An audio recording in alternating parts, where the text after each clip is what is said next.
আজকে ভারতীয় জাতীয় কংগ্রেস দলের আদর্শিত হয়ে পালংঘাট ব্লকের এক্স এপি মেম্বার পালংঘাট জিপির Bikram Singh,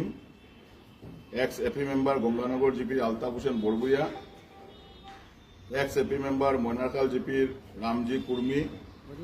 ex AP member Dharmikhal GP Rinku Acharjee, Palonghat জিপির ex group member Altaf Hossain Ahmed, Palonghat GP member group member Badrul Hossain Laskar, ওনাদের নেতৃত্বে প্রায়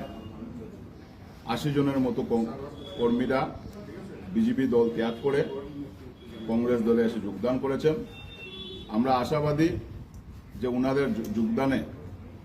পালংঘাট ব্লক সহ ধলাই কংগ্রেস আরো শক্তিশালী হবে। ওনাদের কংগ্রেস দলে যোগদানে আমরা ওনাদেরকে আন্তরিক অভিনন্দন জানাই এবং আগামী দিনে ধলাইতে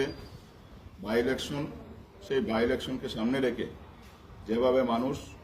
কংগ্রেস দলের পাশে এসে দাঁড়িয়েছেন, আমরা আশাবাদী যে বাই ইলেকশনে ধলাইতে কংগ্রেসের জয়কার হবে এবং আরও অনেকেই যোগদানের জন্য আমাদের সাথে যোগাযোগ করছেন। ইতিমধ্যে অনেক বিজেপি দলের কর্মী এবং বিভিন্ন দল ত্যাগ করে কংগ্রেস দলে এসে যোগদান করবেন।